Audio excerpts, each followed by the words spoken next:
మీ అకౌంట్లో పీఎం కిసాన్ డబ్బు పడ్డాయని పేర్కొంటూ హైదరాబాద్లోని ఓ వ్యక్తికి వాట్సాప్ మెసేజ్ వచ్చింది.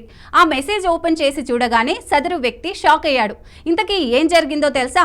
దేశంలో ఆన్లైన్ మోసాలు వేగంగా పెరుగుతున్నాయి. కొత్త టెక్నాలజీలను ఉపయోగిస్తూ ప్రజలను మోసం చేస్తున్నారు. బ్యాంకుల పేర్లతో మోసాలు, డిజిటల్ అరెస్టుల పేరుతో అమాయకుల దగ్గర లక్షల రూపాయలు కాజేయడం వంటి ఘటనలు రోజు జరుగుతున్నాయి.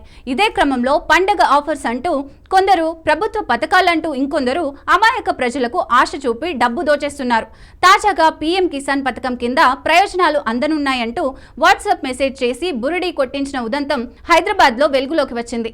మీ అకౌంట్లో పీఎం కిసాన్ డబ్బు పడ్డాయని పేర్కొంటూ హైదరాబాద్లోని ఓ వ్యక్తికి వాట్సాప్ మెసేజ్ వచ్చింది. దీంతో అతను తన మొబైల్కు వచ్చిన ఓటీపీని కూడా షేర్ చేశాడు. ఇంకేముంది, క్షణాల్లో అతని అకౌంట్ నుంచి 1.9 లక్షలు మాయమయ్యాయి. చివరకు మోసపోయానని తెలుసుకున్న బాధితుడు రాచకొండ సైబర్ క్రైమ్ పోలీసులకు ఫిర్యాదు చేశారు. కేసు నమోదు చేసుకున్న పోలీసులు కేసును దర్యాప్తు చేస్తున్నారు. ప్రస్తుతం ఆర్టిఫిషియల్ ఇంటెలిజెన్స్ ఏఐ సాధనాలను ఆధారంగా చేసుకొని డీప్ ఫేక్ వీడియోలు, వాయిస్ క్లోనింగ్, సోషల్ మీడియా ప్లాట్ఫామ్లను ఉపయోగించి ప్రజలను మోసం చేయడం మరింత ఆందోళనకరంగా మారింది. కాబట్టి మీకు వచ్చే కాల్స్, మెసేజీల పట్ల జాగ్రత్తగా ఉండాలని పోలీసులు ఎప్పటికప్పుడు హెచ్చరిస్తూనే ఉన్నారు.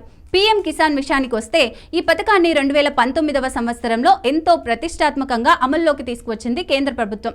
అప్పటి నుంచి రైతుకు పంట సాయంగా సంవత్సరానికి ఉచితంగా 6,000 రూపాయలు ఇస్తున్నారు.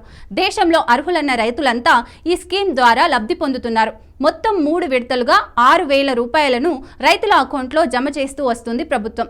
April, July, August, November, December, March సమయంలో ప్రతి విడతలో ఎకరానికి 2,000 చొప్పున కేంద్రం ఈ ఆర్థిక సహాయం అందిస్తోంది.